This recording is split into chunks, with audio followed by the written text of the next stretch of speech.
5 ऐसे रहस्य जो कि जुड़े हुए हैं विटामिन डी के रिलेटेड।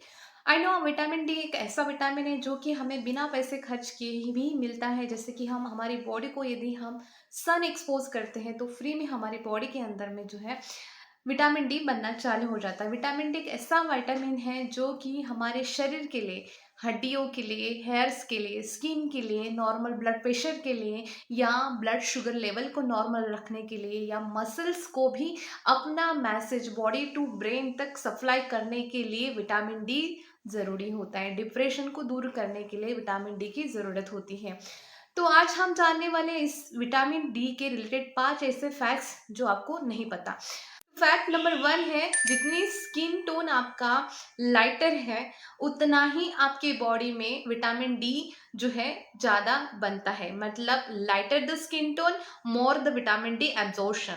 आप सन एक्सपोज करते हैं बॉडी को तो बहुत कम समय में जो है आपकी बॉडी में ज़्यादा मात्रा में विटामिन डी बनता है। वेरियस यदि आप डार्कर स्किन टोन के हैं तो आपको इससे दुगना आपको टाइम लग सकता है। एक नॉर्मल हेल्दी पर्सन के लिए यदि आप मिडल एज के पर्सन है तो आपको जो है रोजाना 30 से 40 मिनट तक विटामिन डी शरीर को देना या सन एक्सपोज करना अपनी बॉडी को इतना सफिशिएंट हो जाता है। बट जैसे जैसे आपकी एज बढ़ती है तो आपको ये टाइमिंग भी बढ़ाना होता है।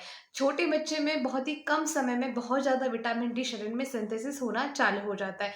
वेयर ओल्डर पीपल में क्या होता है कि आपके 2 घंटे की एटलीस्ट 2 आवर्स आपको जो सेम बात लागू होती है यदि आपका स्किन टोन बहुत ही ज़्यादा डार्कर है तो डार्कर होने की वजह से विटामिन डी सिंथेसिस होना लगभग थोड़े थोड़ा धीमा हो जाता है। तो फैक्ट नंबर 2 है, यदि आप खाने में फैट्स नहीं लेते हैं तो शरीर में विटामिन डी उतना अच्छे से एब्जॉर्ब नहीं होगा। और कुछ लोग ऐसे होते हैं जिन्हें अल्सरेटिव कोलाइटिस है या सेलियाक डिसीज होता है जिनमें कि फैट का एब्जॉर्प्शन नहीं हो पाता है। तो ऐसे में उन लोगों को जो है विटामिन डी की डेफिशिएंसी होना 100% जो है उनको विटामिन डी की डेफिशिएंसी रहती है।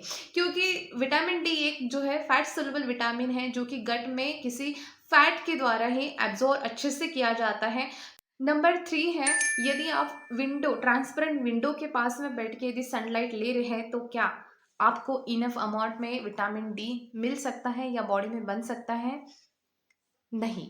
यदि आप विंडो के पास में ट्रांसपेरेंट क्लोज विंडो के पास में बैठ के यदि आप विटामिन डी बॉडी में सेकना चाहते हैं या विटामिन डी सिंथेसिस करना चाहते हैं तो ये पॉसिबल नहीं है। इसके लिए है कि आप सन एक्सपोज करें प्रॉपरली। सन नंबर 4 है, यदि आप जितना बॉडी को कवर्ड रखोगे, कवर्ड होकर यदि आप सनलाइट लेना चाहोगे तो आपकी बॉडी में कभी भी सनलाइट के द्वारा विटामिन डी नहीं बनेगा। क्योंकि बॉडी में विटामिन डी तभी बनता है जब बॉडी की स्किन खुली हो। और जितनी ज़्यादा स्किन खुली रहेगी उतना ज़्यादा एक्सपोजर ज़्यादा होगा, उतना जल्दी विटामिन डी शरीर में बनना सिंथेसिस होना चालू होगा। तो कोशिश ये कीजिए कि मिनिमम क्लॉथ्स बॉडी में होने चाहिए।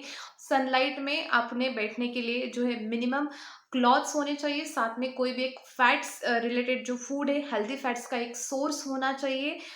नंबर 5 है, यदि आप बहुत तेज़ धूप में स्किन एक्सपोज़ करेंगे तो आपको इससे जो है स्किन कैंसर होने के चांसेस हो सकते हैं। तो कोशिश करें जो सुबह की जो कच्ची धूप होती है वही में अपनी बॉडी को जो है धूप में सेकें, उसी धूप में जो है आप बैठें।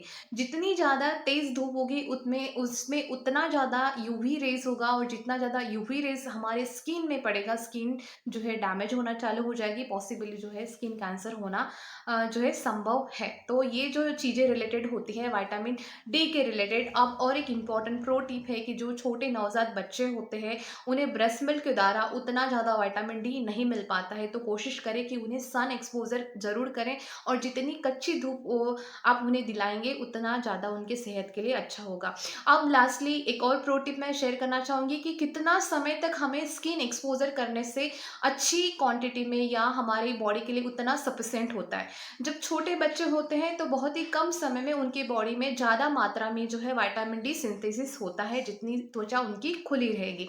लेकिन जैसे जैसे हमारी उम्र बढ़ती है एब्जॉर्प्शन बहुत कम हो जाता है, इसलिए हमें टाइमिंग को ज़्यादा बढ़ाना चाहिए। या आपका स्किन टोन डार्कर है तो अभी आपको ज़्यादा समय तक जो है स्किन एक्सपोज़र करना चाहिए सनलाइट में, कच्ची धूप में। और यदि बहुत ज़्यादा ओल्ड एज है जैसे कि 60 प्लस है तो उन्होंने जो है कम से कम 2 घंटे सन एक्सपोज़र करना बहुत ज़रूरी है। यदि क्लाउडी एनवायरनमेंट है सो बहुत धूप नहीं आ रही है तो उसमें कोई मतलब नहीं कि वहाँ उस धूप में आप बैठे, क्योंकि उससे आपको विटामिन डी नहीं मिलने वाला है।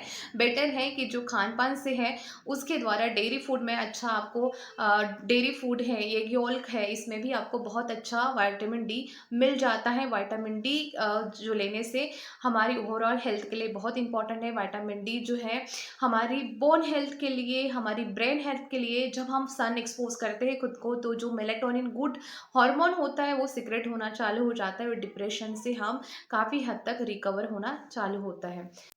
तो एक बैलेंस डाइट के लिए जो है, जो फ्री में जो चीज़ें मिलती हैं, उसे हम ज़रूर लेना चाहिए। सुबह की जो धूप है अब कई लोगों का ये भी एक रीज़न होगा कि हमारे पास टाइम नहीं है, तो इसके लिए जो आप काम धूप में बैठकर कर सकते हैं, ऐसे काम को जो है आप धूप में बैठकर कीजिए। जैसे कि कुछ काम है, हो वर्क है या फिर आप ब्रेकफ़ास्ट कर रहे हैं या कोई चीज़ें जो है, जो आप धूप में कर सकते हैं, वो भी आप उस धूप में करने से क्या होगा कि आपका काम भी होगा और दूसरा जो है विटामिन डी आपको फ्री में शरीर में सिंथेसिस भी होगा। ओवरऑल आपकी हेल्थ भी बनी रहेगी।